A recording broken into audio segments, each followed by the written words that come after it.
படத்துலேயும் எங்களை சிரிக்கவே விடலை. இந்த இடத்துல லைட்டாக அவருக்கு தெரியாமல் நான் சிரித்தேன். அது சார் என்ன ஃபோட்டோவுக்கு சிரிக்கிறீங்க அப்படின்னு அடிக்க தெரியாமல் அடித்து என் கையெல்லாம் உடைச்சாங்க. அதெல்லாம் கத்துறேன், ஐயோ ஐயோன்னு கத்துறேன். சூப்பராக நடிக்கிறாரு, சூப்பராக நடிக்கிறார், ஐயோ போட்டான். அடுத்தடுத்து ஈழத்தமிழில் பேசுகிறீங்க அப்படின்லாம் கேட்டாங்க. அதுவும் தமிழ் தானே, அது என்னோட தமிழ் தானே, அதை நான் பேசுகிறதுல என்ன. லிஜோ, இந்த படத்துக்கு நீ வந்த பிறகு அது வேறு மாதிரி மாறிச்சு. அது யார் ஹீரோயின் ஃபர்ஸ்ட் ஷெட்யூல்லாம் நாங்கள் போயிட்டோம். ஹீரோயின் எங்களுக்கு செட்டே ஆகலை. அதுக்கப்புறம் தான் லிஜோன்னு சொல்லும்போது அது யதார்த்தமாக அப்படி அந்த என்ன அந்த ஃபேமிலியாக அந்த இது இருக்கும்போது அவங்க நடிப்பு அவ்வளோ இதாக இருக்கும். படத்தில் பார்க்கும்போது உங்களுக்கு தெரியும். அவங்க சேரணும் அப்படின்றது எல்லா ஆடியன்ஸுக்கும் அவங்க 2 பேரும் சேர்ந்துடணும் அப்படின்றது வரணும். அதுக்கு முக்கியம் ஒரு சார் சொன்ன மாதிரி ஒரு பிடிச்ச முகம், எல்லாராலையும் பாவப்பட்ட ஒரு முகமாக இருக்கணும். அது கரெக்டாக லிஜோவுக்கு செட் ஆச்சு. அது சேர்ந்துடணுன்றது உங்களுக்கு தெரியணும். சேர்ந்தாங்களா சேரலையான்றதானே சார் கதை, அது சொல்லக்கூடாது. அது நீங்கள் தேரில் பாருங்கள், அது சொன்னாலும் அவர் இது பண்ணுவார். ஃப்ரீடம் படத்தை பற்றி சொல்லணும்னா டூரிஸ்ட் ஃபேமிலி மாதிரி அப்படி நினச்சிடக்கூடாது. அதை நம்ம தெளிவுபடுத்திடணும். என்னடா காமெடி படம்னு சொன்னாங்க இங்கே, ஏன்னா ஆடியன்ஸுக்கு நம்ம தெளிவுபடுத்தணும் ஃபஸ்ட்டு. இது என்ன மாதிரி படம் எப்படி அப்படின்றது. ஏன்னா இது டூரிஸ்ட் ஃபேமிலி மாதிரி உங்களுக்கு காமெடியோ ஒரு காமெடி ஒரு எல்லாமே இருக்கக்கூடிய படமாக அது இருக்காது. இது ஜெயிலில் கஷ்டங்களை சொல்ல போகிற ஒரு படமாக தான் இருக்கும். அது தயார்படுத்தணும் ஆடியன்ஸுக்கு. நம்ம ஆடியன்ஸுக்கு என்ன சொல்லணும்னா, என்ன ஜானர்னே சொல்ல மாட்டேங்கிறோம். பாருங்கன்னு சொல்லிட்டு அவர் வேறு மாதிரி நினச்சி டூரிஸ்ட் ஃபேமிலி மாதிரி வச்சுட்டு இது டூரிஸ்ட் ஃபேமிலி மாதிரி இல்லை வேணாடா இப்படி பண்ணி அப்படின்னு அவங்க சொல்லுவாங்க. அவங்க பக்கம் நியாயம், அது நம்ம தப்பு தான். ஏன்னா நம்ம என்ன படம் பண்ணுறோம், இது என்ன ஜானர் ஆஃப் மூவி எல்லாம் அவங்களுக்கு தெளிவுபடுத்திடணும். தெளிவுபடுத்தும் போது அவங்க பார்க்க வரும்போது அதை இது பண்ணுவாங்க. ஏன்னா இது ஜெயில் சார் சொன்ன மாதிரி ஜெயில் படங்கள், எஸ்கேப் டு விக்ட்ரி, இந்த மாதிரிலாம் நம்ம இங்கிலீஷில் பார்த்துருப்போம், நிறையா படங்கள் பார்த்துருப்போம். ஆனால் அது உண்மை கதையை தான் அவங்களும் எடுத்திருப்பாங்க. கிரேட் எஸ்கேப் இதெல்லாம் உண்மை சம்பவத்தை தழுவி எடுத்திருப்பாங்க. இந்த படமும் உண்மை சம்பவத்தை தழுவி தான் எடுத்திருக்கோம். ஜெயிலுக்குள்ளே இருக்கும்போது காமெடி பண்ண முடியாது, டான்ஸ் ஆட முடியாது, அடிச்சிருவாங்க.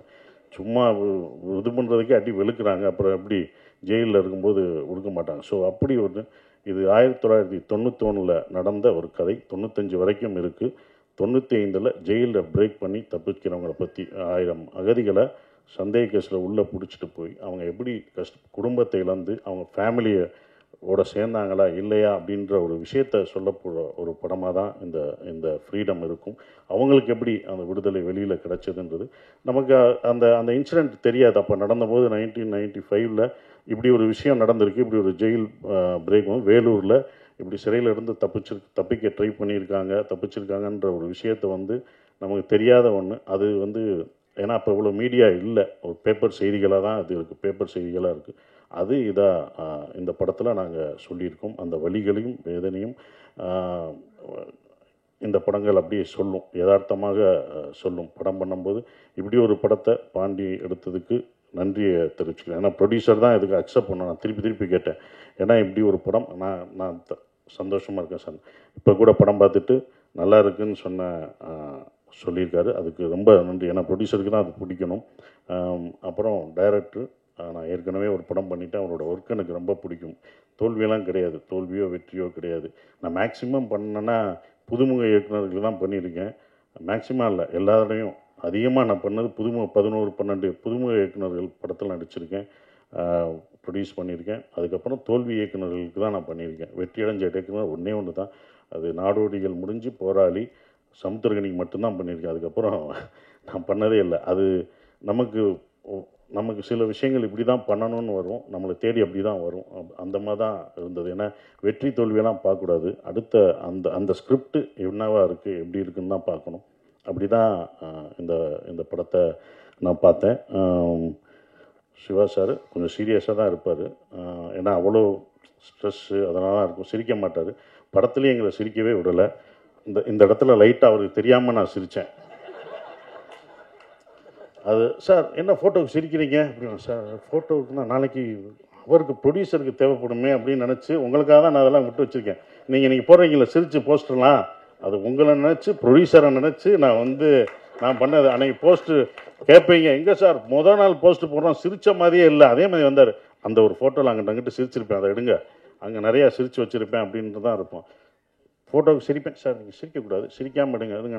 அப்படி திரும்பும்போது அப்படி சிரிச்சிருவேன். எடுத்துகிட்டு இதுதான் பப்ளிசிட்டிக்கு யூஸ் ஆகும் வச்சுக்கூடா, சிரித்த மாதிரி முத போடும்போது போட்டோம்டா அப்படின்னு தான் இருப்பான். அதே மாதிரி தான் லிஜோ சிரித்த மாதிரி ஒன்று இருந்தது. அப்போ லிஜோட்ட கேட்டேன், நீ டைரக்டருக்கு தெரியாமல் தான் இந்த சிரிச்ச அப்படின்னு. ஆமாம் சார் அப்படின்னுச்சு. ஸோ அப்படி தான் அது நடந்தது.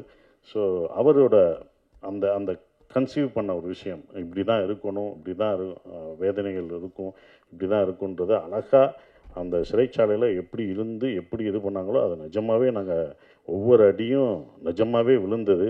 கையெல்லாம் உடஞ்சது, ஒருத்தன் அடிக்க தெரியாமல் அடித்து என் கையெல்லாம் உடைச்சாங்க. அதெல்லாம் கத்துறேன், ஐயோ ஐயோன்னு கத்துறேன். சூப்பராக நடிக்கிறாரு, சூப்பராக நடிக்கிறார், ஐயோ போட்டான் அதே கையில். நான் சொன்னேன், இந்த கை எனக்கு ஏற்கனவே அடிபட்டிருக்கு, நான் வந்து இதாக இருக்குது, இங்கே அடிக்காத, இங்கே எங்கே வேணால் அப்படின்னு தலையில் தொங்க விட்டாங்க. அடிக்கும்போதே நான் கத்துறேன், ஆன்னு கத்துறேன். யாரும் ஒருத்தரும் வரவே இல்லை. என்ன சார் பயங்கரமாக நடிக்கிறார், தந்திரமாக நடிக்க கட்டுன்னு டே அப்படின்ட்டு நிஜமாக விழுந்துச்சுமா. அப்புறம் தான் எல்லாம் இது பண்ணாங்க. ஏன்னா ஃபைட்டர் அடிக்கும்போது கரெக்டாக அடித்தார், அவர் நடித்த ஒருத்தர் அவர் தவறாக இது பண்ணார். ஸோ அதெல்லாம் மீறி தான் வந்திருக்கோம் நாங்கள். அது சிறப்பாக இருக்கிறது. ரொம்ப நன்றி. இந்த படத்தை நாங்கள் ரொம்ப சொல்லக்கூடாது, இது இப்படி இருக்கும் அப்படின்னு. நீங்கள் படம் பார்த்துட்டு நீங்கள் அதை விமர்சனம் பண்ணி எப்படி வந்திருக்குன்ற ஒரு விஷயத்தை சொல்லுங்கள். ஏன்னா ட்ரூ ஈவெண்ட்ஸ் அப்படி தான் இருக்கும், அப்படி தான் பண்ண முடியும் அப்படின்ற ஒரு விஷயம் இருக்கும். அதனால தான் அதை சிரிக்கக்கூடாதுலாம் சொன்னார். அப்புறம் இதில் நான் வந்து மறுபடியும் ஸ்ரீலங்கன் பாஷை பேசியிருக்கேன். என்ன அடுத்தடுத்து பண்ணுறீங்க, என்ன அடுத்தடுத்து ஈழத்தமிழில் பேசுகிறீங்க அப்படின்லாம் கேட்டாங்க.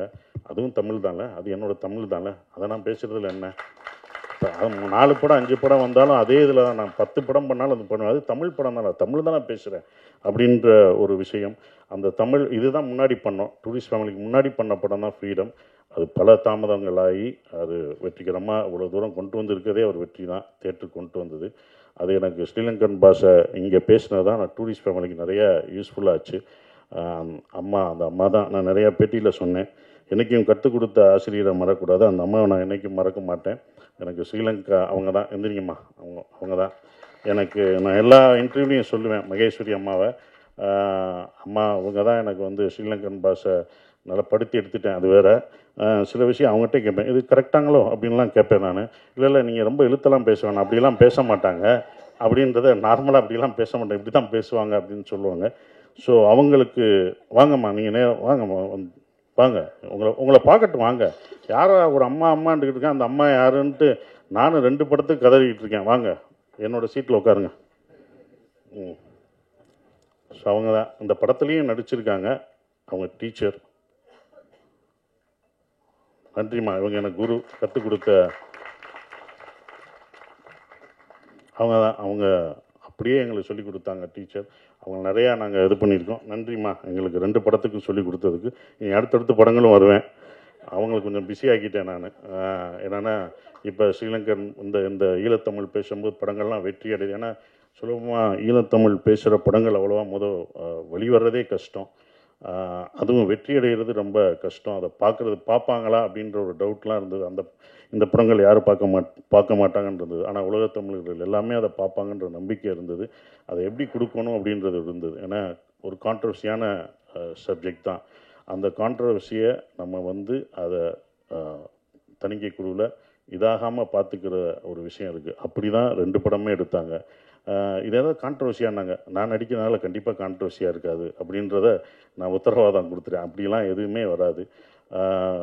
அவர் ஏற்கனவே பட்டனால சிவா சார் ஏற்கனவே ஒரு படம் பண்ணி நிறையா சென்சார் ஆனனால இந்த படம் எப்படி சென்சார் ஆகாமல் கரெக்டாக எதை சொல்லணும், எதை சொல்லக்கூடாது, எந்த விஷயத்தை சொல்லணுன்ற ஒரு விஷயத்தை சிவா சார் அந்த படத்தில் சத்ய சிவா அழகாக அதை என்ன சொல்லணுமோ சொல்லிட்டாரு.